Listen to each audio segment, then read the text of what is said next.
We are continuing to follow two developing stories. You can see right there moments ago on the left side of your screen, President-elect Donald Trump meeting with House Republican leaders and Senate Republicans on the right side of the screen, voting to elect their new leader. All of that taking place here in Washington. Moments from now, President Biden is set to welcome his predecessor turned successor back to the White House.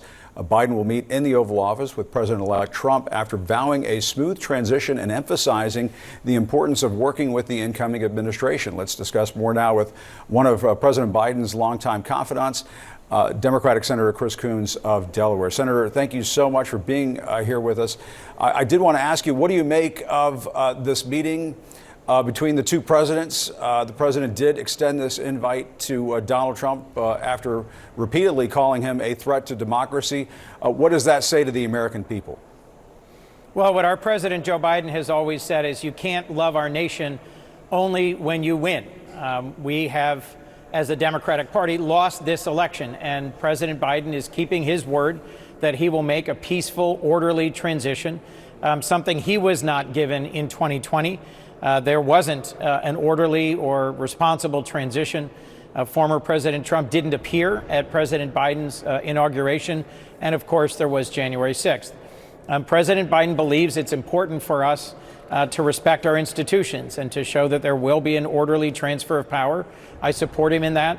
I look forward to participating here in the Senate in confirmation hearings for all the different folks who are being floated as potential members of Trump's cabinet. And I think it's important that we here in the Capitol are back to work, doing the business of the people. In my case and in my party, learning the lessons of this election and being open to working across the aisle where that can be constructive.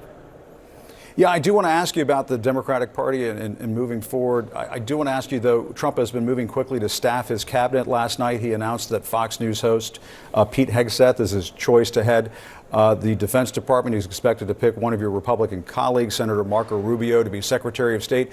You were on the Senate Foreign Relations Committee. What do you make of these picks? Well, I know Senator Rubio well. We've served together 14 years. We've legislated. We've traveled together. We've talked regularly. And I look forward to his confirmation hearing.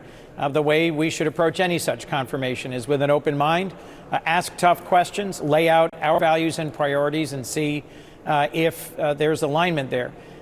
Pete Hegseth, all I know about him is he's a combat veteran who advocated for those who'd been convicted of war crimes to be granted clemency, and is a Fox News host. I'm just beginning to dig in to his record. There's lots of other positions that will be filled in the coming weeks, and we'll be very busy in January and February with the confirmation process.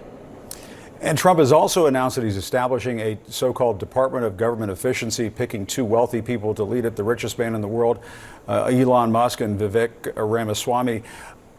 Should the richest person in the world be deciding what stays and what goes in the government? Well, that's an excellent question.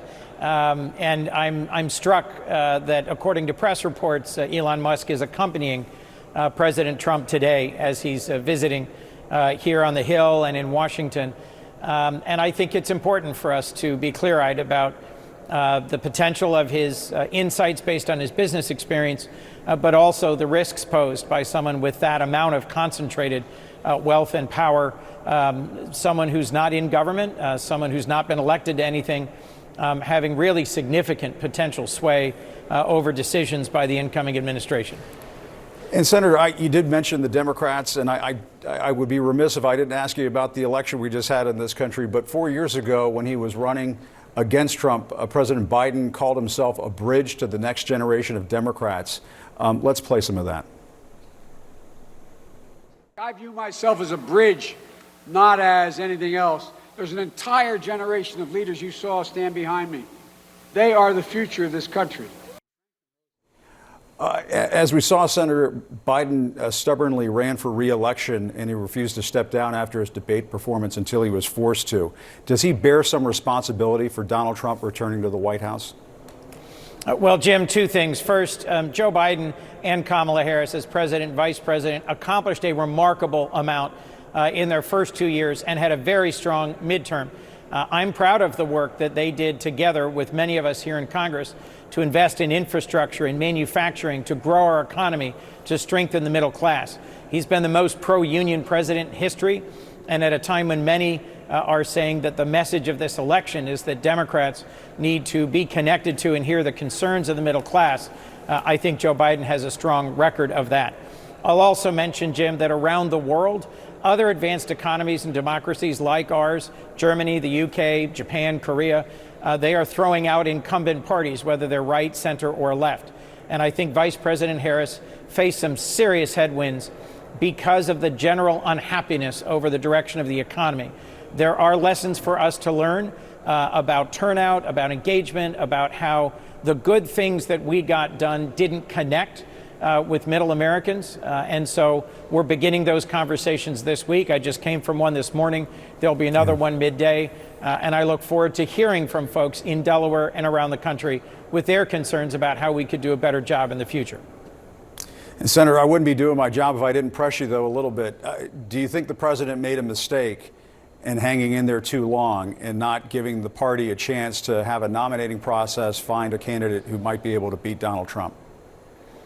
Look, I don't think it would have mattered which Democratic candidate was running this fall. There were headwinds so serious when you have 2/3 to 3/4 of the American people saying the country's on the wrong track and they trust Donald Trump to handle the economy, despite his proposals for a 20% tariff on all imported goods, despite his record of governance. I frankly think at the end of the day, rather than looking backwards as a party, we need to look forwards. All right, Senator Chris Coons of Delaware, thanks very much for your time.